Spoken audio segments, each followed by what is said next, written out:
Today's guest is one of our favourite fellas on the box. He ran an evil reign of terror as Archie on EastEnders before finally being killed off with the bust of the Queen Vic herself. And this Christmas, 17 million of us watched as his character Mick returned to our screens in Gavin and Stacey. But there's a particular role that we love him for, and that's his job as a loose man. Now, hi, Larry. Hey, how you doing? It's so strange not to be sitting there with you. Oh, I know. It's like making love in a scuba suit. Forget it, right? Do you know, and I bet you're one of few that's tried it, Larry. Yeah. How has lockdown... There was a time. How's lockdown I couldn't been even for get you? into one now. Or, more importantly, I couldn't get out of it.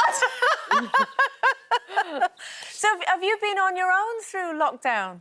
Yeah, I have. Way down in the country in Herefordshire, and you know, locked away completely. Although I think it's, for me it was a real plus. But being deep in the country was, you know, you could at least walk out along the lanes. You know, it was totally different.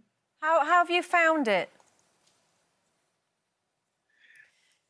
It was a huge advantage to me, because a story that I'd been hanging on to for about 30 odd years, that I'd come up with this idea when I was about 40, and I'd realised that I wasn't actually going to be the next Robert De Niro. So I figured I'd better start looking for a way to do something that, you know, maybe I could do something else.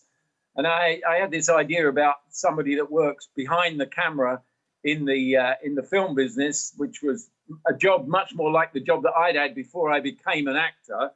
And so this story started to come out of me during the lockdown, and it's basically all about those people whose names you see attached to various jobs when you sit in a cinema and watch all the credits roll over. So it's very definitely behind the scenes in the movie game. Yeah. So is it a novel that you're working on? It's a novel, yeah. A novel. Well, it sounds good, and all the crew here are nodding and giving you a thumbs up. All the best boys are nodding. Yeah, they are. That's it. They're, as far as I'm concerned, they're the really interesting group. You are so right. And they're all nodding at that as well. There's far more drama amongst them. Now, Larry, I wanted to talk to you about the Macmillan's emergency appeal, because this is something that is really close to your heart, isn't it? Yeah, I lost my brother Wesley just at the end of last year, about October. And prior to that, my dear old friend, there he is, dear old Wes. He'll like that, being on the telly. He won't quite like it because he's with me. He'd rather have been there on his own, but at least he's there. But yes, and my dear friend Lex Van Delden, he died of a brain tumour about 6-7 years before that. And both times, the Macmillan people, the Macmillan angels, just looked after them during those sort of like really terrible moments, terrible months, and you know, looked after everybody that was involved with them. So, you know, it became a major part of my life twice. And so, you know, as far as I'm concerned, anything I can do to help people that help a lot of people, that's for me. That's what I want to do. And of course, and, so you know, much of the Macmillan emergency appeal. They really need help.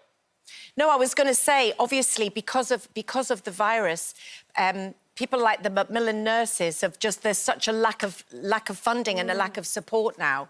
So it's so important. I mean, what can we do, you know, to help Macmillan? Because my mum died 8 years ago, and the Macmillan nurses were they were so integral, Larry, to not only my mum's end of life, but to my dad's as she was sick as well.